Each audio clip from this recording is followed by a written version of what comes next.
whiskey lovers. Today I thought we'll talk about the Japanese whiskey controversy, Japanese Whiskygate. Over the past decade, one of the biggest rising stars in this world has been Japanese whiskey. Many in the Western world were intrigued and seduced by the mystery of the East, the mysticism of Japan. Hey, who doesn't want a whiskey made by blind Buddhist monks? So what's the controversy, you ask? Well, it turned out that a lot of Japanese whiskey wasn't made in Japan.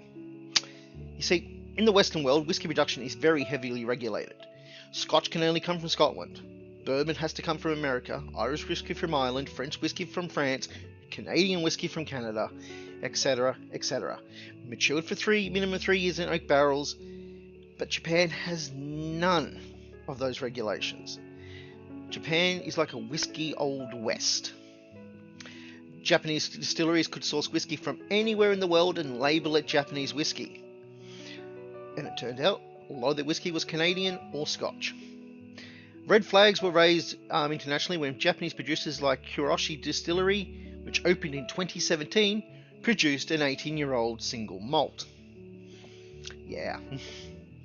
An investigation into Japanese production found that 2/3 of Japanese producers didn't even own distilling equipment.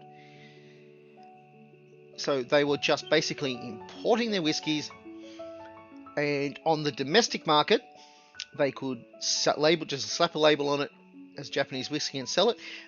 But in order to export it back out to other countries, they had to sort of mix and blend it a little bit, and then just label it Japanese whiskey and send it out. It did not have to contain any whiskey actually distilled in Japan. Another one, it turns out, oversight, loophole, if you will, is that by Japanese laws, whiskey only has to contain 10% of actual whiskey if it's combined with a neutral spirit. And in a bizarre twist, rice and barley shochu distilled in stainless steel containers could be exported to America as Japanese whiskey, so long as it's matured in wood oaks after it's been distilled. But you couldn't even label that as whiskey in Japan, because that would actually make it sake.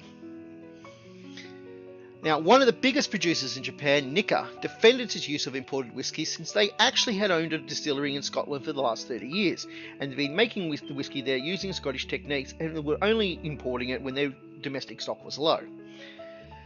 This scandal has seen a downturn in the years in whiskey production from Japan, with Suntory and Nikka, the two biggest producers.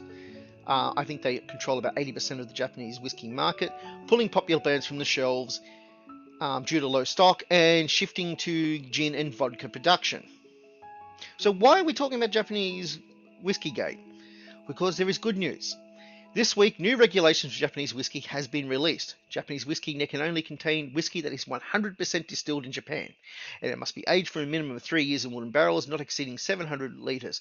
And when they have distilled it into a bottle, it has to have an ABV of 40%, and the only thing they can add is plain caramel colouring. So, on this note, I am so looking forward to being able to try Japanese whiskey again in the coming years. And in the meantime, salute.